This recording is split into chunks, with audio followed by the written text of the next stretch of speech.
June 15, 2016. Sacramento. Behind the podium, 3 composite sketches hang in a row. The FBI calls a national press conference, not for a brand new case, but for a series of crimes that began nearly 40 years earlier. A reward, $50,000. The predator they're hunting has carried at least 4 names over time. The Visalia ransacker, the East Area rapist, the original Night Stalker, the Golden State Killer. According to investigators and later court proceedings between 1974 and 1986, he's linked to 13 murders, more than 50 sexual assaults, and over 120 burglaries across 11 California counties. And then he vanished. No face, no name, just DNA, sealed in evidence, waiting for science to catch up. 2 questions sit at the center of this episode. First, how does a serial predator tied to more than 175 crimes disappear for 3 decades? Second, what happens when the man hunting you is also the man sworn to protect you? We follow confirmed court records, FBI documentation, and prosecutorial statements. When a scene is reconstructed from circumstantial evidence, we'll say so clearly. No graphic detail, no speculation dressed as fact.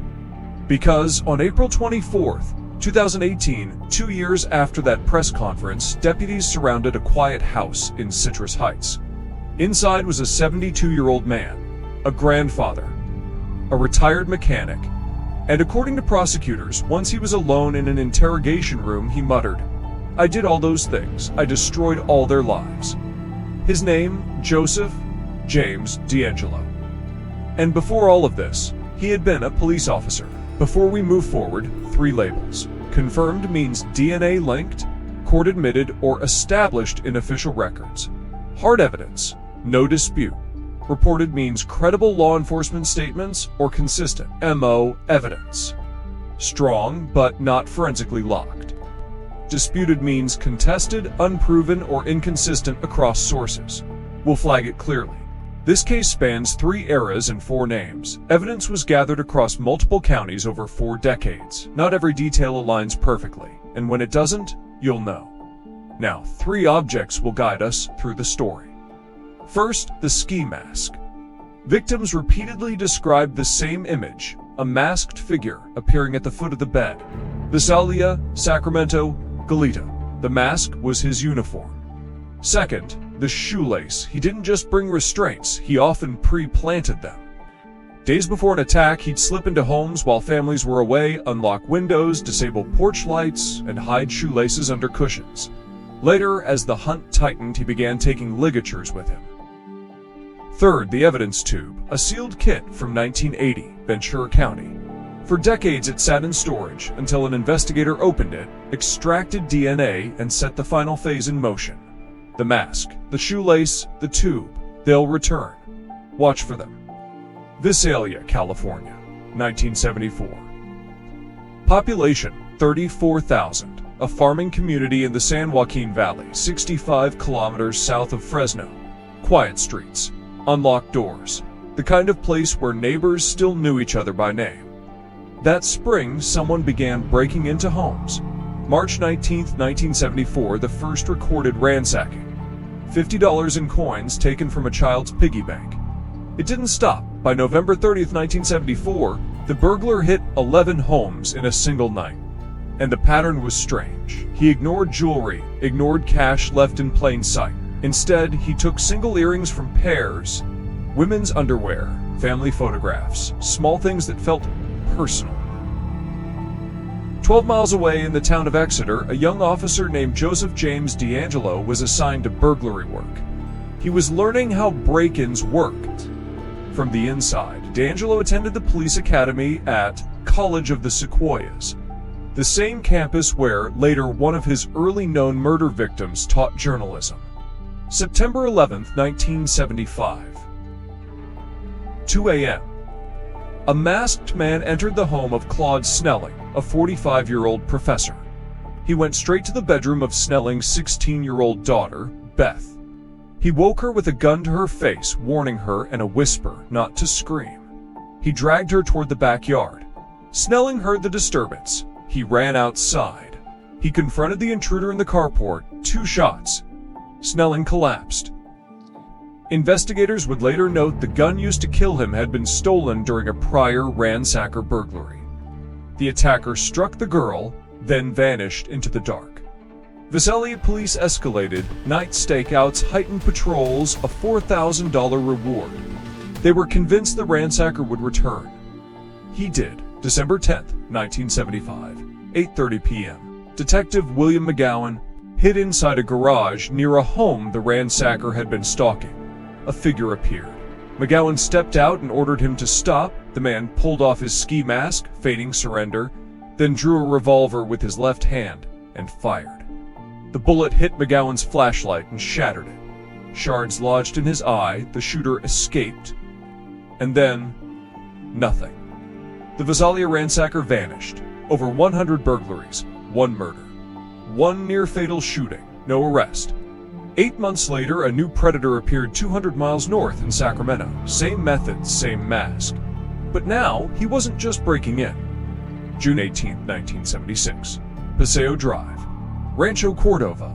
A woman woke in the middle of the night to a hand over her mouth and a masked figure at the foot of her bed. 200 miles north of Visalia, same ski mask, similar prime marks, similar ransacking. But the crimes had escalated. Over the next 12 months, attacks accelerated across Sacramento's eastern suburbs. Carmichael, Citrus Heights, Rancho Cordova, turning quiet neighborhoods into hunting grounds. Early on, the victims were often women living alone. By April 1977, he began targeting couples. The approach was methodical. According to investigators, he'd enter homes days before an attack, unlocking windows, disabling porch lights, and prepositioning ligatures. And when he targeted couples, he introduced a signature. He forced the woman to restrain her husband or boyfriend. Then he stacked dishes on the man's back, warning that if he heard plates rattle, he would kill them both. Victims ranged from 13 to 41 years old, according to case documentation. Fear spread through the community. People bought shotguns, guard dogs, new locks. Kids weren't allowed to walk alone. Porch lights stayed on all night. One officer later said the fear was unlike anything he had ever seen. 200 miles south in Visalia, Sergeant John Vaughn was reading Sacramento headlines. The details felt familiar. Dishes stacked near doors, drawers tossed with the same odd precision. The same kinds of entry points, the same escape routes through backyards. Vaughn believed it. The Visalia ransacker and the East Area rapist were the same man. In 1978, Vaughn and Detective McGowan drove to Sacramento and presented their theory. They were dismissed. A Sacramento sheriff's spokesman told the press the Visalia investigators were looking for publicity, calling their statements irresponsible. The connection was rejected, and the attacks continued. February 2, 1978. Rancho Cordova, 9 p.m. Brian and Katie Maguire stepped out of their apartment on La Verda Court. Brian was 21, a sergeant at Mather Air Force Base, a large athletic build, former high school lineman. Katie was 20, high school sweethearts from Fresno. They took their dog, Thumper, for an evening walk through the Cordova Meadows subdivision. A quiet middle-class neighborhood of porch lights and street lamps beneath a quarter moon. This was also the same area where multiple East Area rapist attacks had already been reported. What follows is a reconstruction based on witness statements and crime scene evidence. Somewhere near the 100 block of La Gloria Drive, they encountered him. What sparked the confrontation is unknown. Did they spot someone prowling? Did the dog pull toward a backyard? Did Brian, trained in military police work, see something that didn't belong? Whatever happened, it escalated fast. A witness in an upstairs window later described a masked figure chasing the couple through backyards. Brian and Katie ran. They broke through a damaged section of fence into the yard behind Hunton 165 La Alegria Drive. Shots followed. Brian was hit first. Katie ran, screaming for help. He chased her down and shot her, fatally. Both died from their wounds. When investigators processed the scene, they found something in the grass near the bodies. A shoelace, brand new. still stiff, as if fresh from packaging, tied in a double loop matching a restraint knot associated with the East Area Rapist series. Detective Ray Biondi later said that shoelace changed everything. It raised a question investigators could no longer avoid. Was this offender now killing? The answer over time would become yes, but proving it would take decades. By 1986, the attacks stopped. No more break-ins, no more bodies, no more calls whispering in the night. According to investigative summaries and later prosecution statements, 13 dead, more than 50 survivors, and a trail of burglaries across 11 counties. And still, not a single name. Case ledger, what we know for sure. In 1970s California, the statute of limitations for rape was short, only a few years. After those deadlines passed, many agencies destroyed sexual assault kits. Evidence rooms were cleared, samples were discarded, leads went cold, but some evidence survived, especially in Contra Costa County. In 1997, detectives retested surviving kits with newer DNA methods. The results confirmed multiple Contra Costa attacks were committed by the same offender. 4 years later, investigators took a bigger step. In 2001, forensic scientists used STR profiling to compare Northern California assault DNA with evidence from Southern California murders. The profiles matched. The East Area Rapist and the original Night Stalker were the same person. For the first time investigators understood the true scope. One offender, moving hundreds of miles as pressure rose, evolving from burglary to sexual assault to homicide. They uploaded the genetic profile to CODIS, the National Criminal DNA Database. No match. The Golden State Killer, genetically known, legally unknown, was nowhere in the system. The file stayed open, and the DNA sat there, waiting. After 2001, the case went quiet, but it didn't close. Investigators had DNA. They had a confirmed link between the northern assaults and the southern murders, but they didn't have a name. The limitation was brutal. CODIS mostly contains profiles from convicted offenders. If the Golden State Killer had never been compelled to submit DNA, he could remain invisible forever. And for some survivors, the terror never really ended. Years, sometimes decades after attacks, victims reported receiving calls. Silence, breathing, a voice that felt familiar. One woman moved to Mexico because she believed the offender might return. Others described panic triggered by ordinary sounds, an unlocked window, a hallway at night, a phone ringing after dark. Detectives pursued dozens of suspects over the years. They came close, more than once. In one effort in 2017, investigators compared crime scene DNA to genealogy data and found a partial connection pointing toward an elderly man in Oregon. A judge signed a subpoena for a DNA sample. The family cooperated. The results came back, not him. A distant marker matched, but the full profile did not. Other suspects were also cleared over time, sometimes dramatically. Charges filed, then dropped, with later DNA exclusions. Names circulated, then eliminated by hard science. By 2016, investigators had interviewed thousands, tested hundreds of samples, built composites and timelines, and still had nothing. The case was cold, but it wasn't dead. December 2017, Ventura County. In storage, untouched for decades, sat a kit from the 1980 murder of Charlene Smith. Most jurisdictions had destroyed evidence as years passed, but Ventura was different. A forensic pathologist on the original case, Dr. Peter Spath, had routinely made duplicate kits, believing it was too risky to rely on only one. That second kit stayed sealed, waiting. Contra Costa investigator Paul Holmes and FBI attorney Steve Kramer had spent years searching for usable DNA. County after county, many samples were degraded or gone. Then they found Ventura. The swabs still contained enough genetic material to build a full profile. Holmes extracted the DNA. A lab converted it into a format compatible with consumer genealogy searches. And in December 2017, using an alias, Holmes uploaded the profile to GeneMatch, a public genealogy site used by people searching for relatives. The evidence tube finally did what it had been waiting to do. Results came back. Not a close family member, but a cluster of distant relatives. Third cousins, fourth cousins, shared ancestors generations back. Not enough to name him directly, but enough to build a family tree.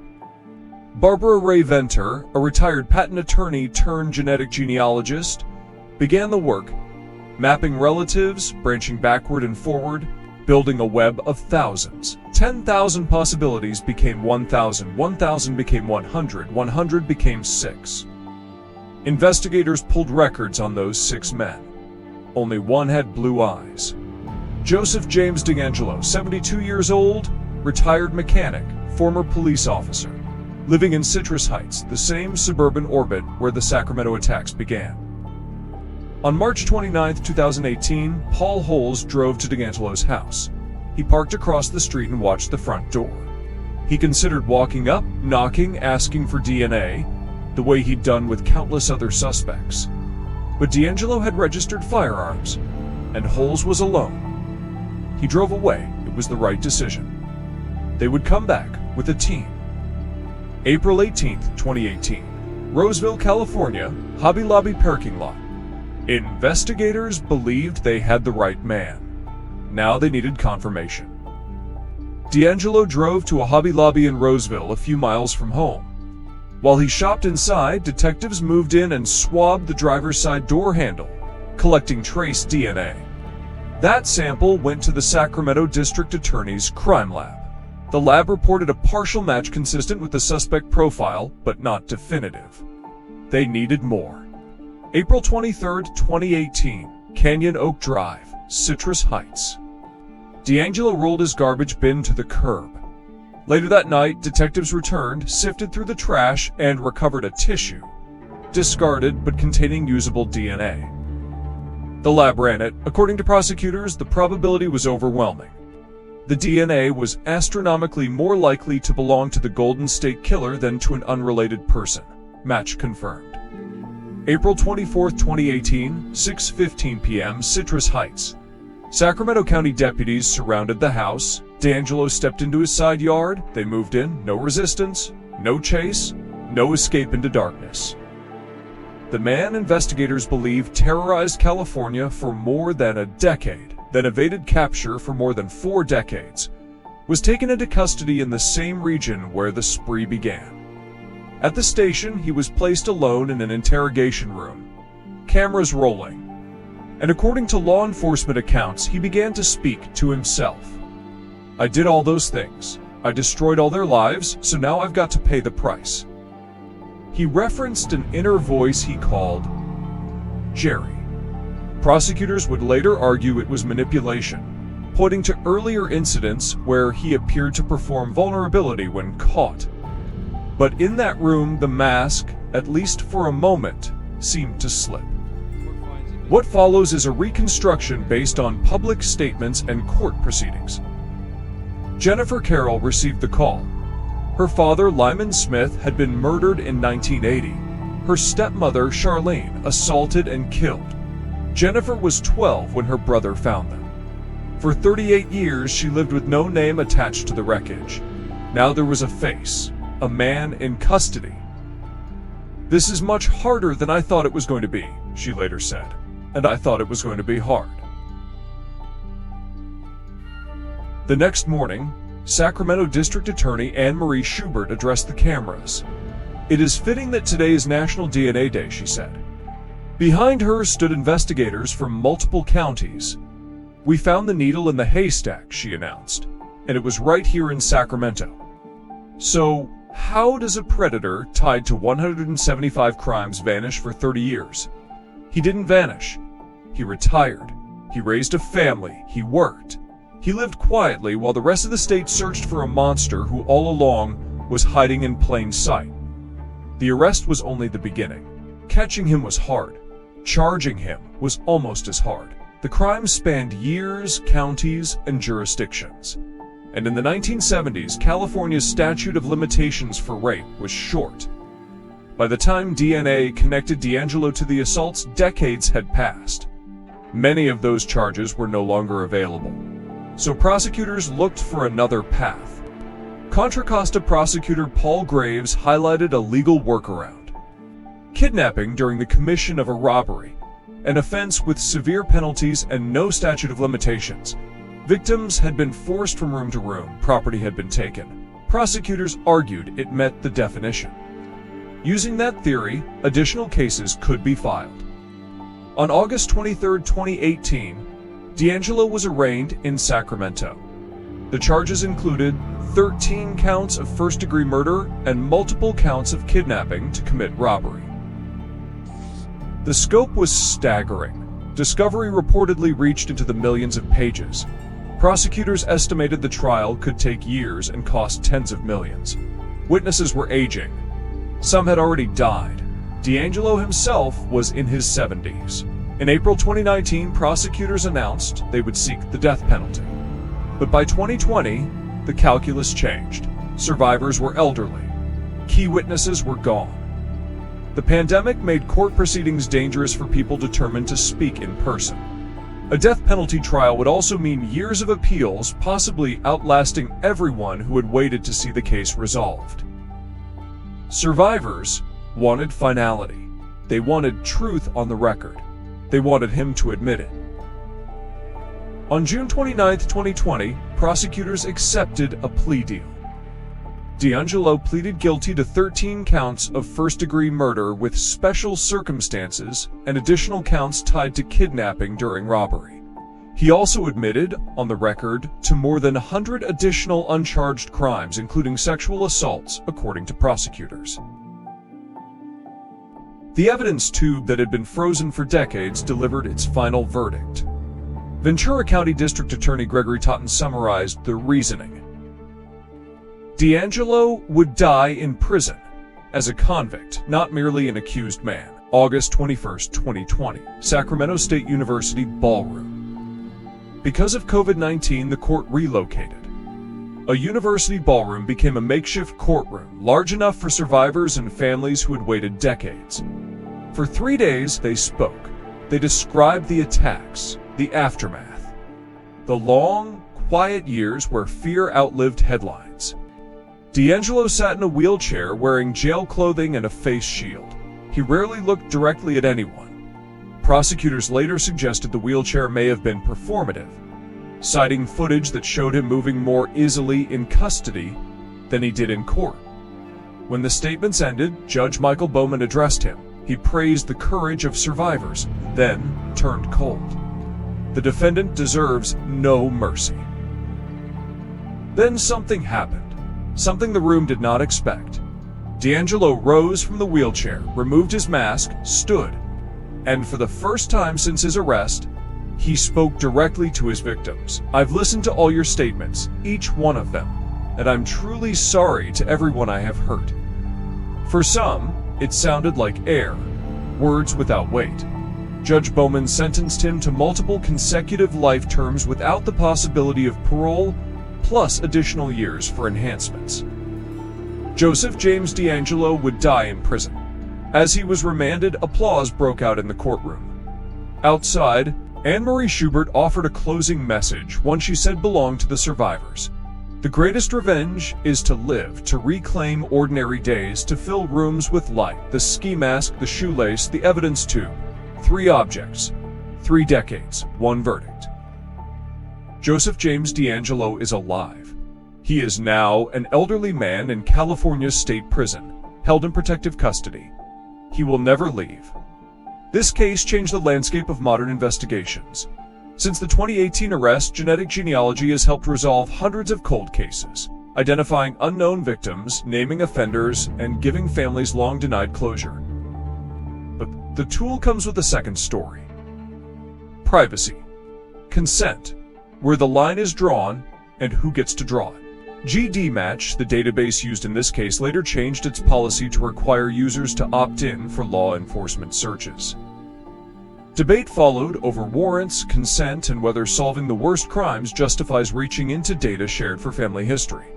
There are no easy answers, only evidence we choose to share, and crimes we choose to solve. 2016. A microphone in Sacramento. A reward. A nickname, Golden State Killer, coined by a writer who would not live to see the arrest. 2018. An evidence tube opened. DNA uploaded, a family tree built from strangers. 2020, a courtroom in a university ballroom, survivors speaking, a judge handing down life sentences. Michelle McNamara died on April 21, 2016, 2 years before D'Angelo's arrest. Her book, I'll Be Gone in the Dark, was published posthumously in February 2018.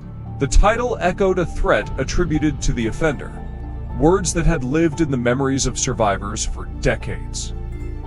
At sentencing, the judge thanked McNamara by name for her persistence. She never got to see his face, but she helped keep the case alive long enough for science to catch up. And there are still questions. Why did he stop in 1986? Were there other victims never linked? What happened in the years between his last known crime and his arrest? D'Angelo has not offered a full explanation. Some answers may never come. But for survivors, after decades of waiting, the monster of their childhood is gone. He will die in the dark. Next episode, Indiana, 1965. A girl was tortured for 3 months, not by a stranger, but by a mother, her children, and the kids next door. How does an entire neighborhood become murderers?